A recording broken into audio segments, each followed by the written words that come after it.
탄핵소추 사유가 없음을 뻔히 알면서도 탄핵소추를 의결한 것은 결국 그 기저에 서울중앙지검에서 더불어민주당 소속 여러 의원들이 관여되어 있는 돈봉투 사건의 수사와 공소유지, 더불어민주당 당대표 관련 사건의 공소유지를 담당하고 있는 피청구인 등의 업무를 중단시키고자 하는 의도가 깔려있는 것은 아닌가 하는 의심을 충분히 갖게 합니다. 안녕하십니까. 피청구인 조상원입니다. 정말 바쁘신 와중에도 저희 탄핵 소추 사건의 심리로 인하여 고생이 많으신 재판장님을 비롯한 재판관님들께 우선 감사의 말씀드립니다. 2024년 12월 5일 국회에서 피청구인 등에 대한 탄핵 소추 의결이 이루어진 후 약 80여일의 시간이 지났습니다.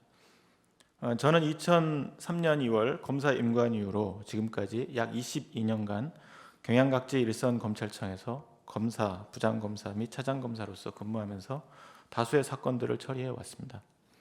그런데 사건 처리와 관련하여 검사로서 어떠한 잘못이 없음에도 이렇게 탄핵 소추가 되어 오랜 시간 동안 직무가 정지된 적이 한 번도 없었기에 지금도 제가 왜 이 자리에서 이 사건 탄핵 심판과 관련하여 저희 의견을 말씀드려야 하는지 도무지 이해가 되지 않는 것이 솔직한 저의 현재 심정입니다.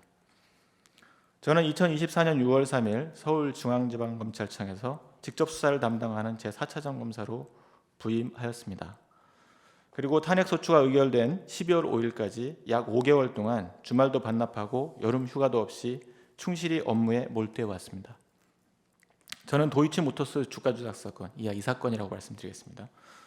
이 사건을 담당하였던 반부패 2부를 포함한 7개 부서를 지휘하면서 위 기간 동안 도이치모터스 주가 조작 사건을 포함하여 대선 개입 여론 조작 사건, 티몬 IMF 관련 특경 사기 등 사건, 더불어민주당 당대표 경선 관련 국회의원 돈봉투 사건, 공공건물 감리 입찰 담합 및 금품 수수 사건, 남양유업 전 사주의 특경 횡령 등 사건, 그리고 프로포폴 등 의료용 마약 불법 유통 사건, 청담동 주식부자의 120억 원대 범죄 수익 은닉 사건, 노태우 전 대통령의 비자금 은닉 사건 등의 수사를 담당했고, 더불어민주당 당대표의 대장동 개발 비리 사건, 위정교사 사건 공판 등 주요 사건의 수사와 공소 유지를 지휘하는 업무를 수행해 왔습니다. 제가 4차장 검사로 근무하면서 이와 같이 사회적으로 이슈가 된 다수의 사건을 수사하고 공소 유지함에 있어 공정성, 객관성 및 투명성을 생명으로 여기면서 업무를 처리해 왔습니다. 각각의 업무 처리 과정에서 필요한 절차를 모두 거치고 최종적으로 그때까지 수집된 증거를 충실히 검토하여 증거와 법리에 따라 합리적으로 결론을 도출하고자 최선의 노력을 해왔다고 감히 말씀드립니다. 이 사건의 경우에도 이미 여러 차례 답변서, 준비서면 및 변론 준비 절차에 피청구인 측 의견 진술에서 밝혔듯이 국민적 관심이 매우 큰 사건이었고 이미 사건이 접수된 지 4년이 넘게 시간이 지났기 때문에 저는 차장검사로서 부장검사 이하 수사팀 및 검사장과 수시로 소통하여 저희 수사팀에서는 신속하게 수사를 진행하되 각 과정에서 어떠한 의외의 소지가 없도록 필요한 수사를 빠짐없이 진행하고 그 수사 결과에 따라 올바른 결론을 도출하기로 하는 공감대가 형성되었습니다. 그에 따라 수사팀은 그때까지 진행된 수사 기록과 고노스 등 주가 조작 주범들의 원심, 항소심 재판 기록 그리고 판결문을 모두 검토하였습니다. 그리고 김건희 여사에 대한 2차 서면 조사와 대면 조사 그리고 여사의 모친을 비롯한 다수의 계좌주 조사 등 필요한 수사를 진행하였습니다. 사건 처분 전 서울중앙지검 소속 금융수사 전문가들의 의견을 청취한 후 최종적으로 그 당시까지 수집된 증거와 법리에 따라 수사팀의 일치된 의견에 따라 김건희 여사에 대해서 불기소 결정을 하게 된 것입니다. 그리고 이 사건은 국민적 관심이 매우 큰 사건이었기 때문에 수사 결과에 대한 국민들의 알 권리를 보장하고 국민적 의혹을 해소하기 위해 수사팀은 이 수사 결과를 정리하여 언론에 약 4시간에 걸쳐 수사 과정과 수사 결과를 상세히 설명하려고 노력하였습니다. 그리고 다음 날 국회 법사위 국정감사장에서도 검사장이 이 사건 수사와 관련된 국회의원들의 질의에 대하여 장시간에 걸쳐 상세히 답변을 드렸습니다.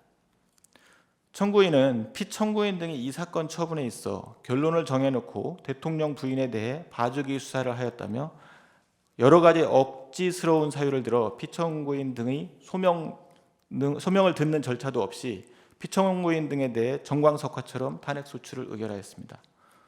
그런데 검사의 역할을 담당하고 있는 청구인은 그 후 진행된 탄핵 심판 절차에서 첫 변론기일에 출석조차 하지 않았습니다. 그리고 수명재판관의 준비 명령 및 변론 준비 절차에서 수명재판관께서 명하신 소추 사유 특정 등에 대해 제출 시한도 한 번도 제대로 지키지 않았습니다. 기일에 임박하여 제출한 준비 서면 내용도 최초 탄핵 소추 사유와 대동소이하거나 오히려 더 부실한 내용으로 일관하는 등 피청구인 등에 대해 특정 의도를 가지고 급하게 탄핵 소추만 하였을 뿐 그 이후 절차에서는 무관심과 불성실한 태도로 심판 절차에 임해왔던 것은 재판관님께서도 잘 알고 계시는 주지의 사실입니다. 현재 이 사건의 당부에 대해서는 이미 고발인이 항고하여 항고청인 서울고등검찰청에서 다시 사건을 검토하고 있습니다. 청구인의 부실수사 주장과 관련해서는 본 탄핵 소추를 주도한 더불어민주당에서 피청구인 등 3명 개인을 고위공직자 비리 수사체의 직무유기 등으로 고발하여 현재 수사 중에 있는 등 이 사건 처리 관련하여 이 사건 처리와 관련해서 다른 사건과 마찬가지로 통상의 불복 절차가 진행 중에 있습니다. 따라서 청구인은 피청구인 등에 대한 탄핵 소추를 의결하기에 앞서 우선 이 사건에 대한 상급청의 수사 진행 과정과 그 결과를 지켜보는 것이 당연한 수순이자 절차라고 할 것입니다. 그럼에도 청구인은 피청구인 등의 사건 처리 결과가 마음에 들지 않는다는 이유로 피청구인 등에게 파면을 정당화할 정도의 중대한 헌법이나 법률 위반 사유가 없음을 잘 알고 있음에도 특정 의도 아래 만연히 탄핵 소추를 의결하였습니다.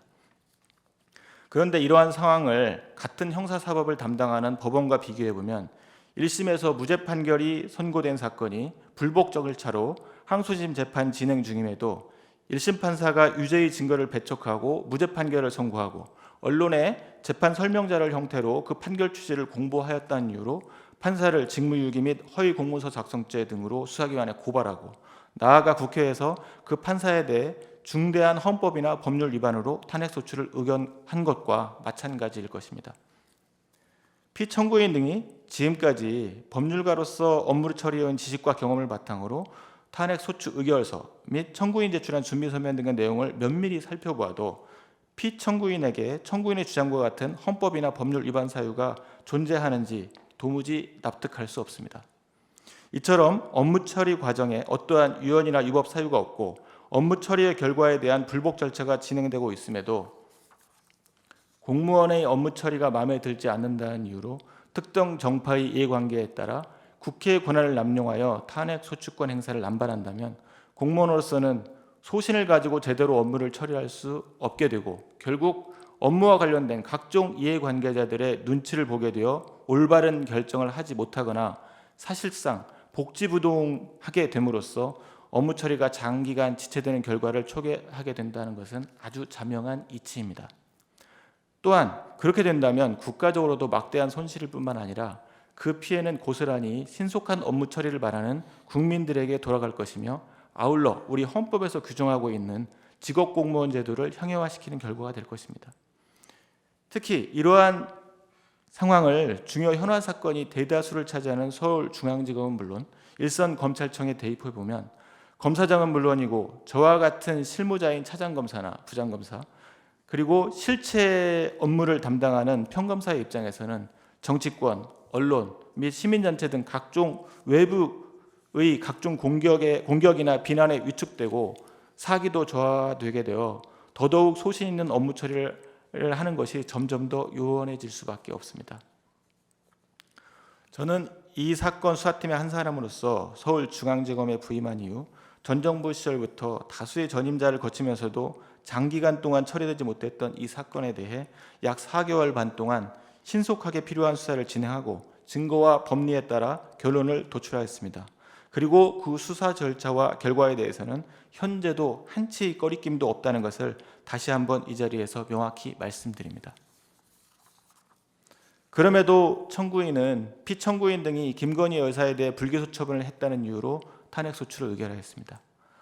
탄핵소추 사유가 없음을 뻔히 알면서도 탄핵소추를 의결한 것은 결국 그 기저에 서울중앙지검에서 더불어민주당 소속 여러 의원들이 관여되어 있는 돈봉투 사건의 수사와 공소유지, 더불어민주당 당대표 관련 사건의 공소유지를 담당하고 있는 피청구인 등의 업무를 중단시키고자 하는 의도가 깔려 있는 것은 아닌가 하는 의심을 충분히 갖게 합니다. 현재 이 사건들은 피청구인 등 GEV 부재로 수사가 제대로 진행되지 못하거나 공소유지에 상당한 애로사항이 있는 상황입니다.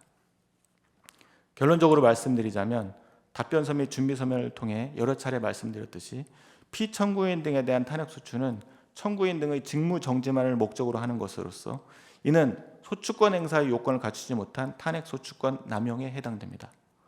또한 이미 수명재판부께서도 변론 준비 절차 기일에 지적하셨다시피 청구인이 제시하는 탄핵소추 사유는 제대로 특정조차 되어 있지 않습니다.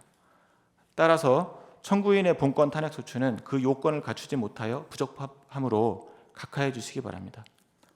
다만 재판부께서 이 사건 탄핵소추가 소송 요건을 갖추었다고 판단하시더라도 피청구인 등의 파면을 정당화할 정도의 어떠한 헌법이나 법률 위반 사유가 전혀 존재하지 않습니다. 따라서 청구인이 주장하는 탄핵소추 사유는 전혀 이유 없으므로 기각하여 주시기 바랍니다. 현재 피청구인은 청구인의 부당한 보복성 탄핵소추 의결로 인해 잘못된 일처리를 한 것처럼 공표되어 검사로서 명예에 심다한 상처를 입었습니다. 그리고 지금까지 장기간 동안 불안정한 상태에 놓여 있습니다. 재판부께서 이러한 사정을 잘 헤아리시어 현명한 판단으로서 피청구인의 무고함이 밝혀지고 피청구인의 불안정한 상태가 신속히 해소되기를 간곡히 요청드리는 바입니다.